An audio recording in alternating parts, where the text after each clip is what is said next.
Hello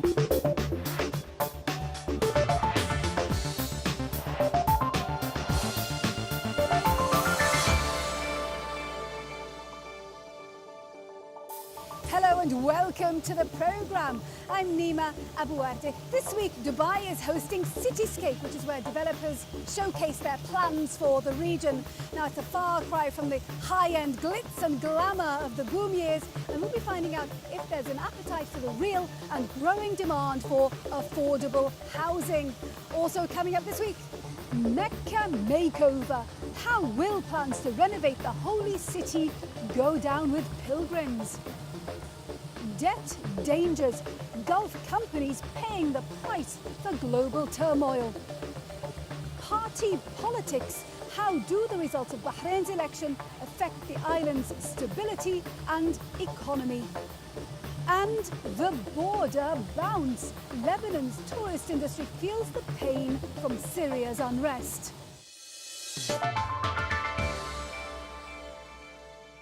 But first, affordable housing hasn't been a priority for this region's governments and developers.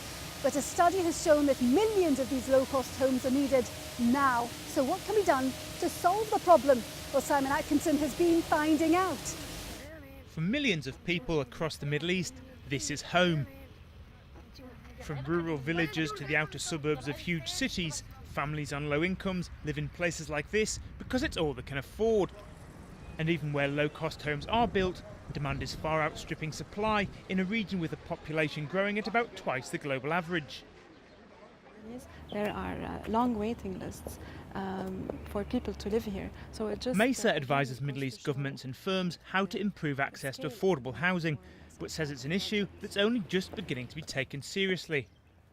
For different reasons, the government hasn't been actively involved in providing affordable housing. These include bureaucracy, corruption, political instability, lack of financial resources, and even in cases where the government has been relatively active in providing affordable housing, its role has been limited. A report this week says that in the 7 biggest countries in the region alone, 3.6 million affordable homes are needed. Egypt requires 1.5 million. And Iraq, Morocco and Saudi Arabia also have huge shortfalls. And the report's authors say this was one of the reasons for unrest in the region earlier this year. In certain markets, it was an indirect reason for the Arab Spring. There was a sense of disillusionment that a number of announcements had been made for delivery of housing units, but then they have not transpired into actual units on the ground in the medium term. Saudi Arabia this year pledged $67 billion for 500,000 new homes. But officials insist it's part of a long-term plan and not a ploy to try and keep citizens happy and avoid protests at home. Saudi Arabia is a growing country. The population is increasing quickly, and the young people, they want their own houses. So the government does many things to supply the country with the houses. Places like the UAE have a less acute need for cheaper homes, but there's still demand, especially from some expat workers. This is one of the few areas of the UAE where housing is actually classed as affordable for people on middle to low incomes. But that wasn't actually the way the project was developed. It's turned out like that largely because of oversupply elsewhere in the country. However, now there's pressure on developers to consciously design projects which fit that affordable bracket. But at the Cityscape Global show in Dubai this week, these developers were still showing off their plans for ambitious top-of-the-market projects. None were keen to talk about getting involved in a low-cost sector where making money can be tricky. But other parts of the world have tackled these issues. So financial incentives could be in the form of debt. Non-financial incentives could be in the form of access to land, tax breaks, and other supportive measures that would help underwrite the development process. So will this kind of support be enough to lure developers from more glimmering opportunities? The markets are saturated, the product is oversupplied, so there's no other choice actually for some of these developers to basically target the affordable housing sector. There's little doubt budget accommodation is needed in this part of the world, but it seems it'll only truly build momentum when it's also made appealing for the companies who construct it. Simon Atkinson reporting there. Now, every Muslim who is able and can afford it must perform Hajj at least once in their lifetime. That's the annual pilgrimage to Mecca. And so every year, millions of Muslims descend on Mecca, both for Hajj and for Umrah. That's another pilgrimage that can take place at any time of the year. Now, this brings with it great challenges for the city, but also significant income. So how much is Mecca worth to the Saudi economy? That's a question I put to Issam Kulthum, who's heading up a new master plan to develop Mecca. Some of us believe that Mecca should be able to accommodate 5 million visitors a month. Now that's 60 million a year. Now if we tag, on average, $1,000 on a 5 to 7 days trip per each, we're talking 60 billion US dollars in 1 year. Now to us in Saudi Arabia, this is equivalent to what our whole national budget was at the beginning of the 2000s, at the beginning of the millennium. So we are talking about, from an economical point of view, we're talking about a second economy for the country. Does this boil down to monetizing Mecca? We are talking about public and private sector participation. Well, the public sector, the government has been and is spending huge, enormous amounts of money. Now, the private sector, of course, we have to make sure that it is monetized right and that there is return. Now, where do we strike the balance? We strike the balance by ensuring that the areas for developments are balanced in such a way to provide for the market sector that we are targeting. It's quite a delicate balance. After all, the city of Mecca is a spiritual location. We cannot just cater for those who can afford an expensive hotel room. Now, one of your challenges is that you have to operate on a two-tier system. One is to cater to the people who live in Mecca and their natural growth. The other is to cater to the millions of people who come in either as Hajj pilgrims or for Umrah every year. Part of the strategy of Mecca was to develop suburbs. Now, these suburbs will give the solution to the residential demand and growth. They are 10 to 15 kilometers away, still within the Mecca sacred zone. This will leave much more room within what we call the central zone and the second and the third zones of Mecca surrounding the mosque to cater for the seasonal demand. Is everybody on board? A term was coined in the recent past, Mecca-Hatton, to complain against the high-rise buildings built right next to the Haram in the center of Mecca. Obviously, in the previous years, there has been a lot of sincere attempts for quick solutions.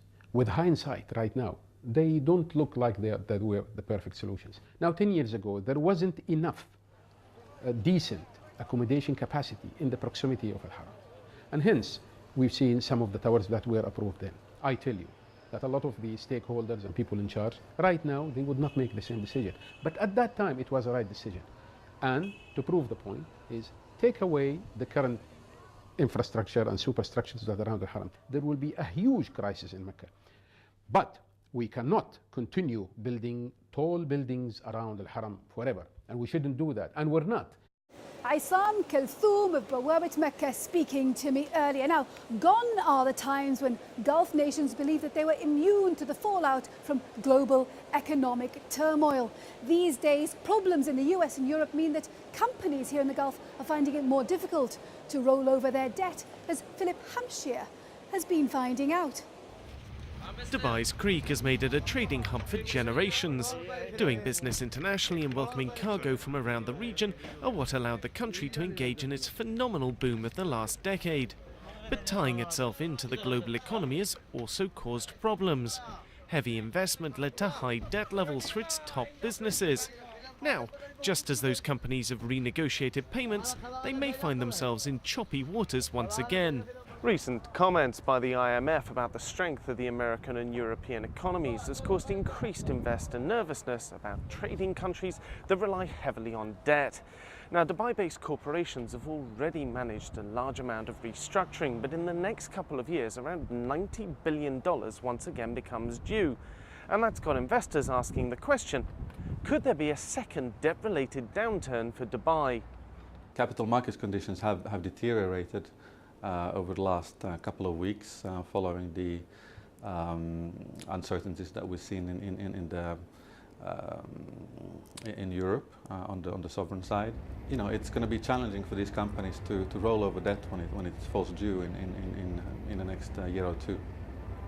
At risk is not just Dubai's economy, but also the wider Middle East, including some of the places these boats travel to and take their cargo. It all depends how deep is the European crisis and if it's going to escalate to a point where there is a risk on the stability of the financial system. If this happens, then it's not the question whether Dubai can tackle the capital market, it's whether any entity can tackle, whether in the GCC or outside the GCC, sovereign or corporate, can tackle the capital market. A large number of Dubai's biggest companies, such as property firm Nakheel, successfully managed to renegotiate their debt earlier this year when markets were a little bit easier. That gives them a bit of breathing room. It is manageable, especially given the restructuring effort that the government-related entities in Dubai, with the help of the government, have undertaken, from some asset sales, some cash flow management, consolidation, and restructuring and fiscal consolidation, as well as some support from the Stability Fund with the help of the federal government. There are troubling indications, though, for building projects around Dubai. Nakheel, builder of the Palm, for instance, 2 weeks ago completed its own debt restructuring. Its Islamic bonds at times in the last fortnight have offered an effective interest rate of around 20%. That may improve in coming weeks as early sellers leave the market, but right now it shows the level of nervousness out there. Well, I think the big question is whether the bank market has the capacity to step in and assist in rolling over that debt. We haven't seen a big move in interbank rates. We think banks are fairly liquid, so I think the banks will certainly take part of it, but maybe not all of it. Businesses have flocked to Dubai because of its history as a trading hub. The Emirate has seen dark times before. The debt it's racked up was spent building up assets and investing in infrastructure. That at least puts it in a better position than those economies that took bond markets' money and now have nothing to show for it. Philip Hampshire reporting there. Well, we're going to take a short break now. When we come back, neighbourhood knock-on. We'll be finding out how unrest in Syria is affecting tourism in Lebanon.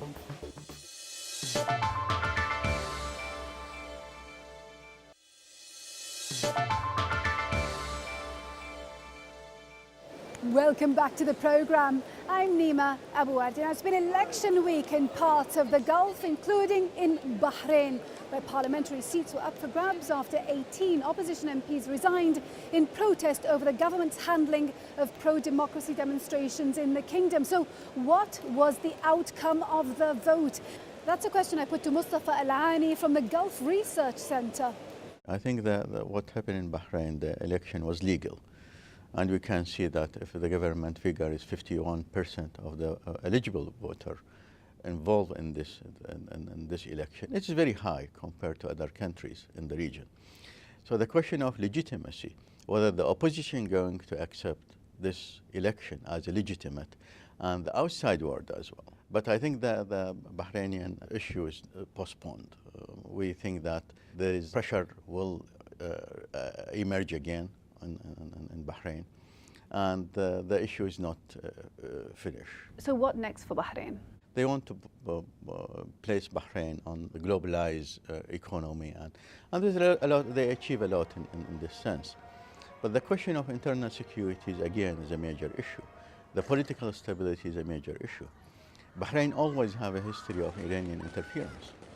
The Iranian until 1971 claiming Bahrain as part of Iran.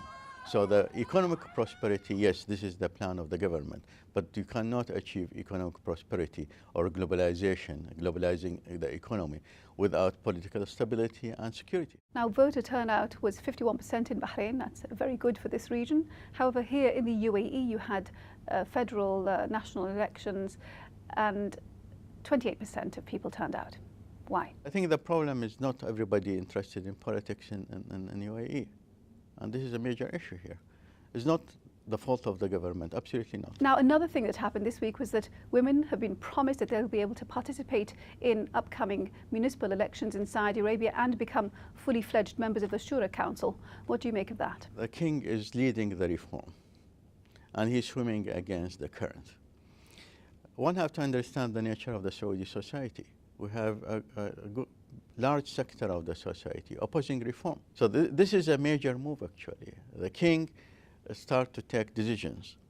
But reform in Saudi Arabia is not an easy job. One has to move very carefully, very slowly. And the king, I think, is doing that by introducing not immediate participation of the women. There is a buffer zone to test the society reaction during the coming 4 years. Dr. Mustafa Al-Hani of the Gulf Research Centre speaking to me earlier. Right, let's see what other business stories are making headlines across the region this week. Qatar's biggest sovereign wealth fund wants to increase its investment in Germany. Qatar Holdings is reported to be in talks to buy Daimler's 7.5% stake in Airbus maker EDDE. It already owns a slice of Volkswagen and Porsche. The wealth fund's chief executive said he wants to see the two car brands push ahead with a merger despite legal hurdles. Saboteurs have again been blamed for an explosion in a pipeline carrying gas from Egypt to Israel and Jordan, the sixth such attack this year. The pipeline provides Israel with about 40% of its gas supplies. The supply deal began in 2008 despite widespread public opposition because of Israel's blockade of the Gaza Strip and claims that Israel was being offered preferential rates. Italian oil firm Eni has restarted production at an oil field in Libya as opponents of Colonel Gaddafi tighten their control on the economy. Eni, which was the biggest foreign oil producer in Libya before Gaddafi was overthrown, said it planned to reopen other fields in coming days. Other firms, including French company Total, have also restarted operations, but some say it could take up to 3 years before Libyan oil production reaches its pre-conflict levels.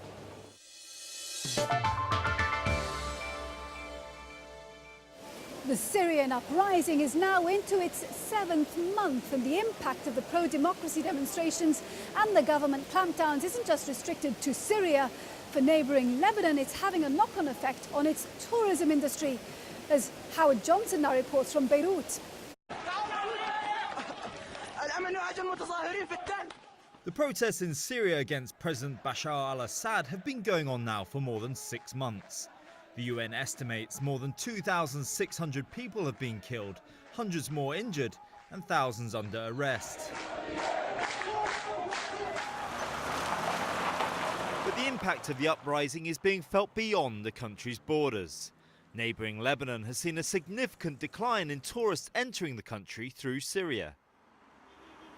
According to Lebanon's tourism ministry, visitor numbers this summer were down 39% on last year. For taxi driver Bayon Mattar, the Damascus to Beirut highway used to be a crucial source of work, providing a steady flow of Arab and Western tourists.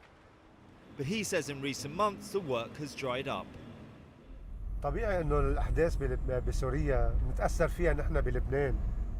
It's normal that Lebanon gets affected by the incidents happening in Syria, because Syria is considered to be the gateway to Lebanon for all the tourists coming in their cars to spend the summer vacation.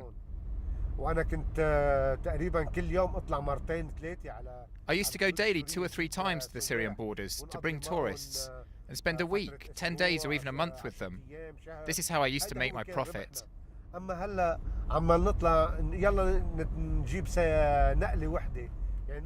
now I go to the border only once a day to bring Lebanese or Syrian citizens running away from the troubles. This is my work now. It has slowed down a lot.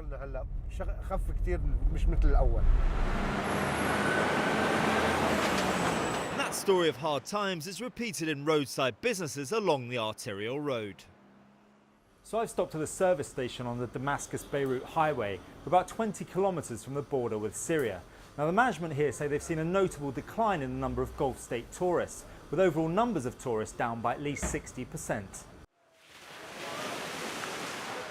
But what about the high end of the tourism industry? Roger EDDE is an international developer and owner of EDDE Sands Beach Resort in Byblos. He says the wider Arab uprising will ultimately benefit tourism in Lebanon. We have not really been affected. In fact, many we lost who used to come from Jordan or from Iraq through land has been compensated by the migration of the elite in Syria to Lebanon, because it was their only way out, and they are big spenders. When it comes to numbers, we expect 7% this year, more turnover than last year. We believe the change in the Arab world will create new tigers like South Korea and Taiwan and what you have in Asia. Those new tigers with a middle class that is spending, with people who are not hiding their money anymore, as it is the case under dictatorship. So a bright future perhaps, but in an economy where tourism accounts for nearly 20% of the country's GDP, what is the government making of the current situation? Yes, we received somewhere in the region of 600,000 tourists by road. So yes, the numbers are down. We are suffering. The problems in Syria are affecting tourism to this country. The only thing we can do really is drop prices. You know, flights are very expensive to this part of the world, specifically to Beirut. We are trying to drop prices to be more competitive and to compensate by you know, people flying more and more to Beirut.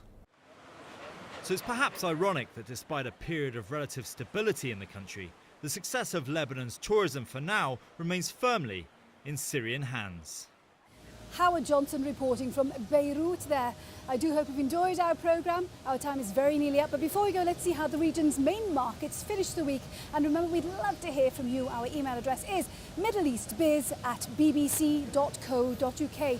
And you can keep up to date with us every day of the week now at Twitter and Facebook. That's where you see our photos and news from the BBC's business teams across the world. Now, next week, we're talking to the former head of Libya's central bank about the difficulties of managing the country's finances under the Gaddafi regime. Until then, from me, Nima Abu and the rest of the team, thank you for watching. Bye-bye.